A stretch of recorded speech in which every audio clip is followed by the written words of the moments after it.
Circle बनाएंगे। Tectonic plate की वर्तमान सीमाओं को दर्शाए।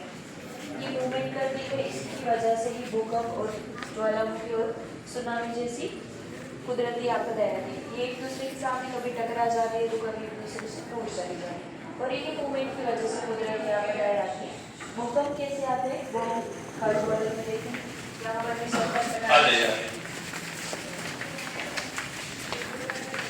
टेक्टोनिक प्लेटें परस्पर कैसे व्यवहार करती हैं यहाँ मॉडल के माध्यम से बताया गया। ऐसे ही जब दो प्लेट एक दूसरे से दूर हो जाती है तो खाई और नदियाँ बन जाती हैं। बड़ी बड़ी खाई जो बनती है इन प्लेटों के मूवमेंट की वजह से।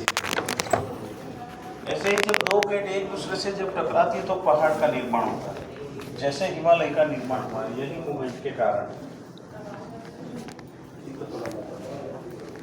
ऐसे ही जब दो प्लेट एक दूसरे से जब परस्पर व्यवहार करती है तो भूकंप ज्वालामुखी जैसी प्राकृतिक आपदा है। सबसे ज्यादा भूकंप आने की जो शक्यता है यही मूवमेंट के कारण है। 26 जनवरी 2001 कच्छ में जो भूकंप आया था यही मूवमेंट के कारण है। इन प्लेटों की मूवमेंट को यहाँ एक वीडियो के माध्यम से भी आगे बताया है। यहाँ से आगे आ जाए।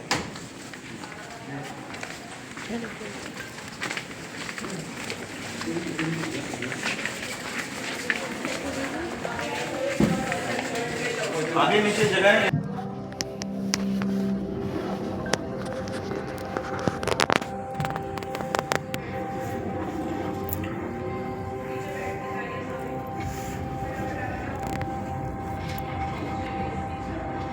परिवर्तन में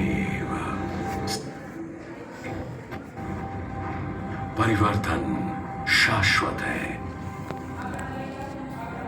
यह पृथ्वी जो मनुष्य का एकमात्र निवास स्थान है, निरंतर परिवर्तन से गुजरती रही है।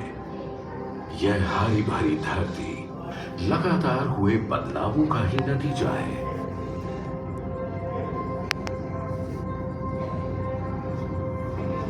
साढ़े 4 अरब साल पहले यह धरती पिघली चट्टानों और सल्फर के उबलते समुद्र की तरह थी, जहां जीवन की कल्पना करना भी असंभव था। समय के साथ यहां का तापमान गिरता गया, जिससे पृथ्वी की कई संकेंद्रित परतें क्रस्ट, मैंटल और कोर बनने लगी। मैंटल की ऊपरी सतह एस्थेनोस्फीयर मोटी और चिपचिपी थी। इसके ऊपर लिथोस्फीयर जो एक भूखंड था तैरता था, जिससे आगे चलकर महाद्वीप बने।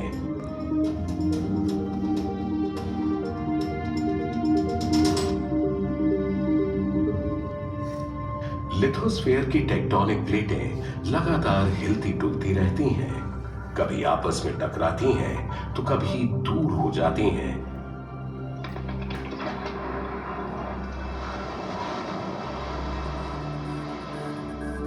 और इसी के परिणाम स्वरूप पर्वतमालाएं, गहरी घाटियां और नए महाद्वीप बने।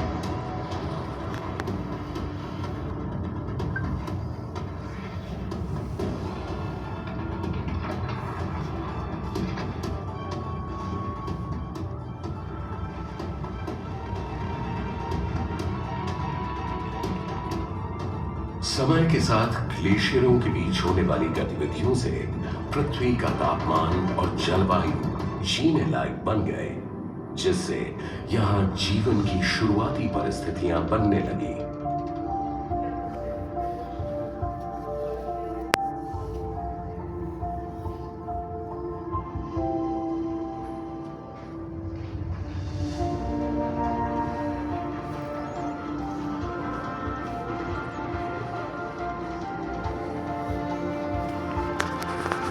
वैज्ञानिकों का अंदाजा है कि 65 करोड़ साल पहले क्रायोजेनियन युग में एक बड़ा महाद्वीप टूटा, जिससे गोंडवाना, लॉरेंशिया, बाल्टिका और साइबेरिया बने।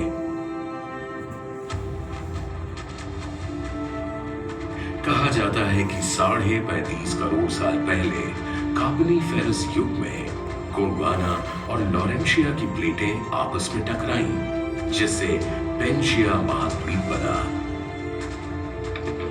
धीरे धीरे समय गुजरने के साथ पेंशिया के और टुकड़े होते गए, जिससे आज के महाद्वीप बने।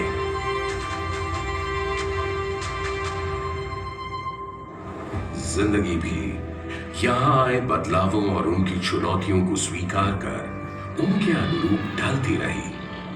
कुछ प्रजातियों ने खुद को इसके अनुकूल बनाया, कुछ विकसित हुई और कुछ नष्ट हो गई।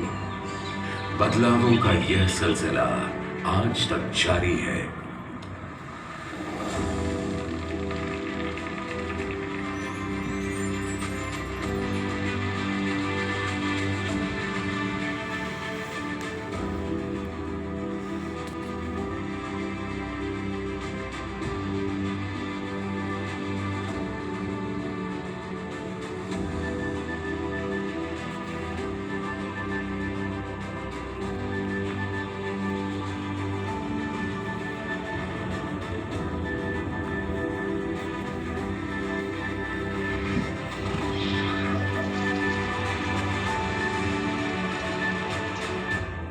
वैज्ञानिकों का मानना है कि लगभग इसी समय भारतीय उपमहाद्वीप गोंडवाना से टूटकर उत्तर दिशा में एशिया के मुख्य भूभाग की तरफ बढ़ने लगा।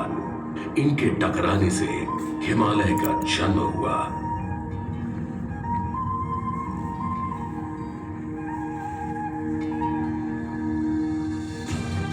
भारतीय उपमहाद्वीप के उत्तर पश्चिमी इलाके की टेक्टोनिक प्लेटें निरंतर सक्रिय हैं। लिथोस्फीयर की टेक्टोनिक प्लेटें लगातार हिलती हैं। उनमें पहले भी हलचल होती थी और भविष्य में भी होगी, जिससे भूकंप आएंगे, कंपन होगा और नए बदलाव आते रहेंगे।